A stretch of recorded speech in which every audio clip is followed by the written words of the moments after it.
Hi, I'm Borkon. Glad to have you here. Welcome back. And I have made the greatest improvement to tunnel bore technology. Well, at least my tunnel bore.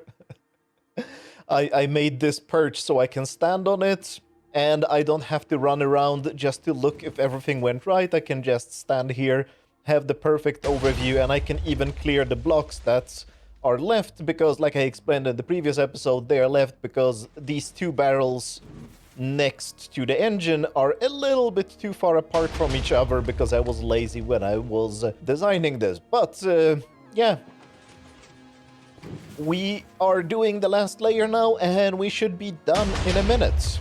So let's just get that done and continue with the project because we will be blowing up the rest today. Yeah, we are building the World Eater today. I hope. I haven't actually tested it yet. But let's finish this first and then we can worry about the World Eater.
All right, and everything under there is now clear. We have enough space for a World Eater.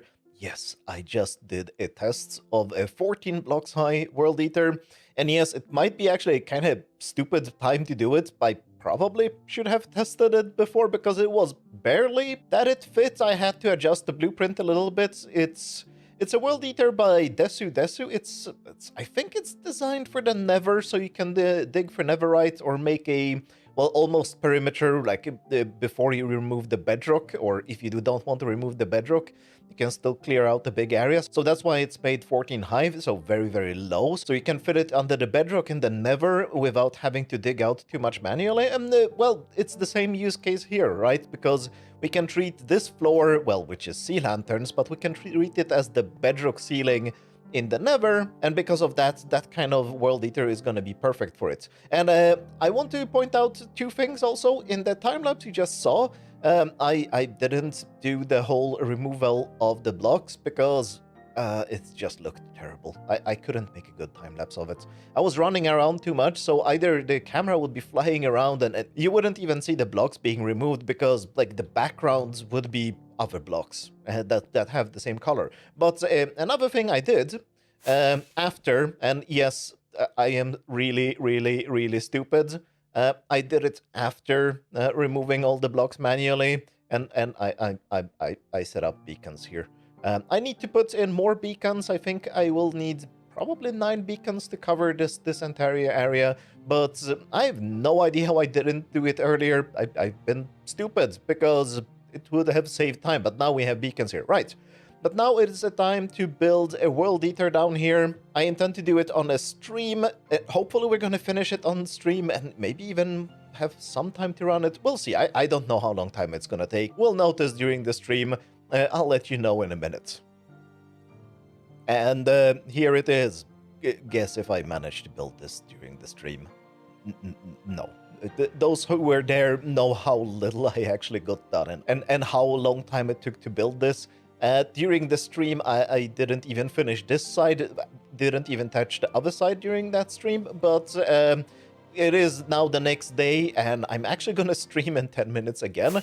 And yes, I did finish the other side because it might be a little bit boring. One stream when I'm building, just placing blocks is fine, but 2 streams I think would be a little bit of overkill, and people would get bored. So I finished this side just like actually 10 minutes ago, but now we're good.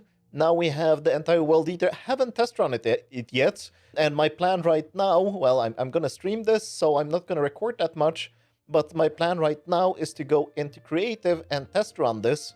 I guess I can show you how this works in the backup world, because I definitely want to do the first attempts here in survival on stream. It would be fun, I think. But yeah, the world eater is here. As you can see, it is barely fitting, but these bits here are not moving forward, so they can, like, you can see, they would be touching blocks above, and there is slime on top here, so that would be dangerous, but that's fine, because this side is only moving up and down. It's kind of tight here, and I might have misplaced this. We'll notice if this was the most stupidest mistake I have ever done, or if we're fine. I probably should have pushed it back by a few blocks, because there was no reason to have it this tight. That might have been a mistake, but I think we're gonna be fine. And if not, this machine is stoppable. Well, all world eaters are stoppable, and we can adjust things if necessary. Oh, the same thing on this side. I'm not sure. I might have made a mistake here. I hope I haven't. Anyway, it's here, it's done, and we're gonna test run it, and well, not just test run it, we're gonna run it properly. I have calculated that it should take just 2 hours to eat all of this, hopefully, unless I have done a mistake, and it's gonna take 5 hours. But regardless of how much it takes, we're gonna eat the world now. And it is done. Completely done. It went pretty much without any trouble whatsoever. There was very little obsidian. There was very little I had to do. It just took 2 hours. And was pretty much the only thing I was doing during those 2 hours was picking up like shiny rocks like this that I might use for decoration later. And yeah, it looks very, very, very, very freaky. I'm just trying to look here if I'm not landing in lava, because there are some lava pockets left. But it looks very, very freaky. If I enable the gamma override, it looks even weirder, so that we can actually see something, because this kind of looks terrible in video. So let's enable this. But yeah, it looks very, very freaky to have a ceiling like this over your head in the overworld. This is not the Nether, especially with the holes there. But I think I made the greatest, grandest, most catastrophic mistake in this world, and that is to not cover up the ceiling here, well, or the floor, the bottom, underside of the floor, which is the ceiling. Yes, that's by definition a ceiling. I probably should have covered this up, because this is like, I'm not supposed to spend a lot of time down here, so maybe we can get away with that, but this looks really terrible, and I'm sad about that I left it like that, and it's gonna be absolutely impossible to fix. I mean, it would be possible to fix by placing just a floor a couple of blocks below and build it like a normal floor. I guess that will work, but I'm not happy about this decision, or lack of the decision here, or lack of foresight to actually do something about this ceiling, because yeah, it's not gonna look great. Anyway, I ran the World Eater until it ran into the ground, because, like mentioned before, or long time ago, like the original plan for this is still to remove the bedrock and make this void. But someone had a decent idea during the stream. I don't know if I'm gonna go through with this, but it might be a fun idea to just leave the lowest layer of bedrock and use it as a floor. That could be a funny thing, because nobody does that. Either people leave the bedrock like this, horribly ugly, or a flat floor, which is like was my preferred option, like up here, right? We made a flat floor, but I don't think I've ever seen a perimeter that has all the bedrock removed except the last layer. Of course, where we're gonna be building the farms, because we still need to take the slime farm that is here and the gunpowder creeper farm. We still need to lower them down, right? This is the creeper farm, and we need to lower them down, and it would be funny to just make the holes in the bedrock just for that farm and for the slime farm. I could do that manual. That shouldn't be a big deal. It's just the big bedrock removal that we need to automate. I don't know. I haven't made up my mind yet. But let's jump into creative, a backup of the world literally 5 minutes before we started the World Eater, and just see how it works, because this one is pretty neat. I want to show you how it works. And here it is. Was literally just 10 minutes before I started the stream where we were doing this. And yeah, let's just enable it and watch it do its magic, because it is a fantastic machine. As you can see, it's super low, right? We have the dupers going here. Ooh, this is quite loud. That's much better. Thank you. It's pretty normal at first glance, because you have the dupers here, you have the sweepers going behind it. If you've watched enough World Eaters, you might notice that something weird is going on. And it is the fact that we are actually only duping every other block. So, I don't know if it's easy to see, but we dropped the TNTs there and there. Like, look at that, it is going every other block and not every block. And this is, I understand, important, because otherwise the next TNT would start falling down when the previous one was exploding, and that would just shoot the TNT into the machine and just blow it up. And the reason why it can be so low is, well, this has to be perfectly timed. As you can see, we even have endstone slabs down here just to protect the slime block from being blown up. Things are so close and so tight. And it's working just fine. And the way I built it, well, we get the graphical glitches, and this is, I think it's something new in 1.18. Like, this is not a real machine, I think. Oh, is it? Did it actually break? I have no idea. Maybe it did break. Oh, no, yeah, the chunks weren't properly loaded. Sorry, I messed this up in creative, and I actually messed it up when I was testing this the first time. In survival, we didn't mess it up. I didn't load the chunks properly. So the machine already crashed, but that is fine. What I wanted to also show is that I built it so close to the floor. I actually should have built one block higher, but I really didn't dare, because you can see like how close they are going here. But yeah, it would have fit. It's not a huge deal, but the first sweep, the sweepers actually got stuck and had to be restarted. Let's actually enable them properly. This one needs to pull, so yeah. It is fine. Well, of course, the machine is no longer fine. This backup is completely ruined because I enabled it incorrectly and didn't chunk load the correct chunks. So, yeah, now this is completely crashed. And if I did this in survival, and I was very, very careful to not do this in survival, this machine wouldn't be rescuable anymore.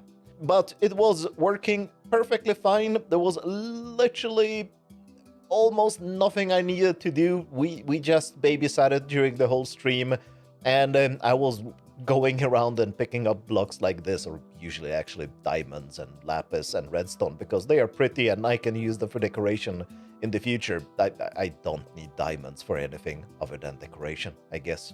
And there were like 3 or 4 water sources that I had to remove, and maybe half a stack of obsidian that I had to remove.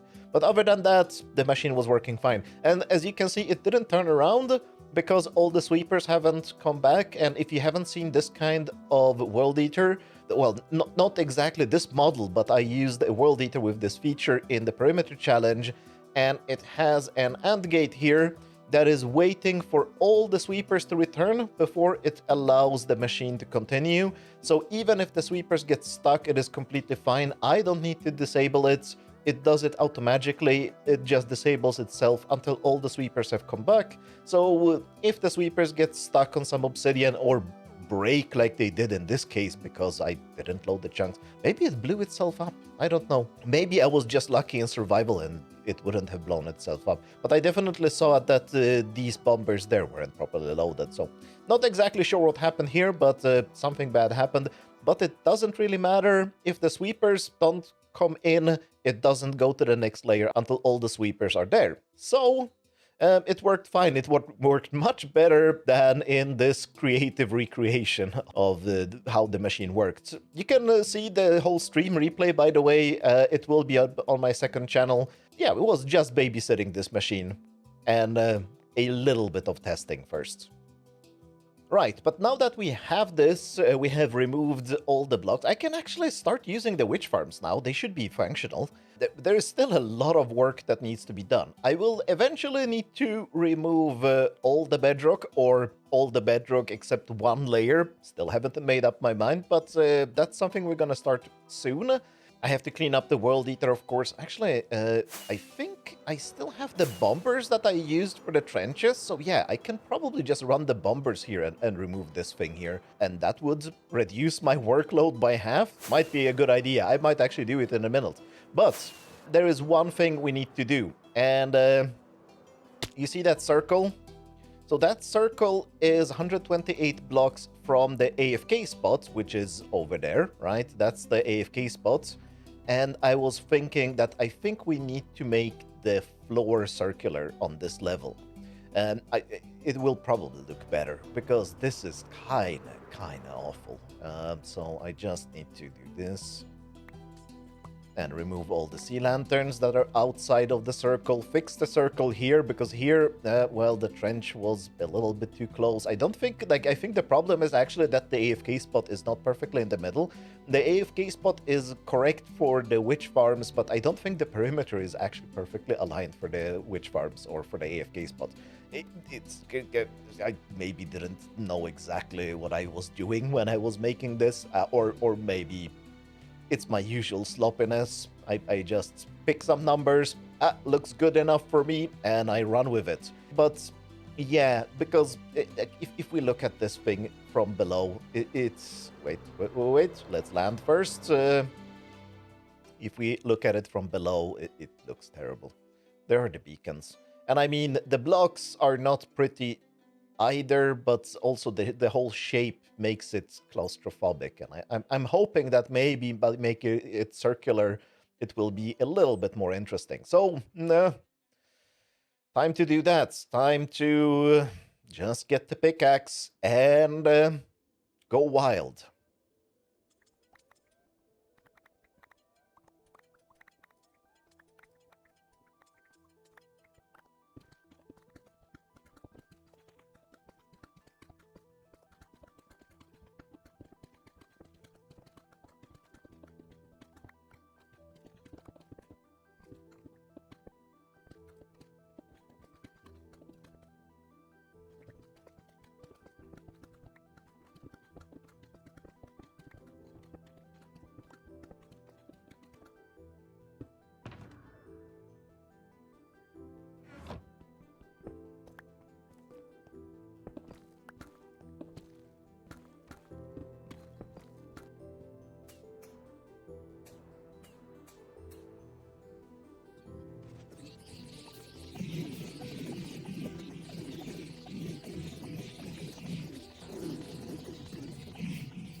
And 11 and a half pickaxe repairs later, and yeah, I think this was a very, very good idea.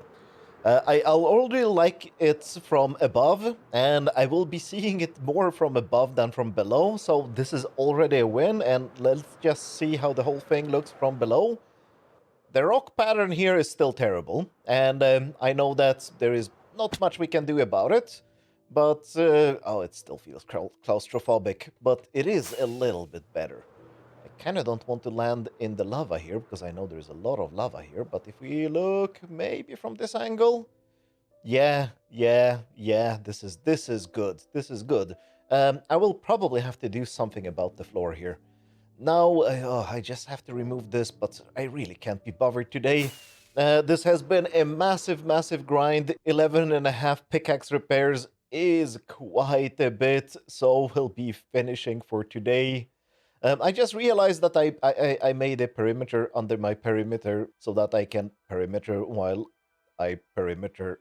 I don't know. I don't think that meme is any useful anymore. Thanks a lot for watching. I am exhausted. I hope to see you next time, and check out my second channel for the stream replays if you want to see how running the World Eater went. But it wasn't particularly exciting. I will warn you about that. There will be a link in the description. Thanks a lot for watching, and have a good making perimeters in your perimeters. Bye.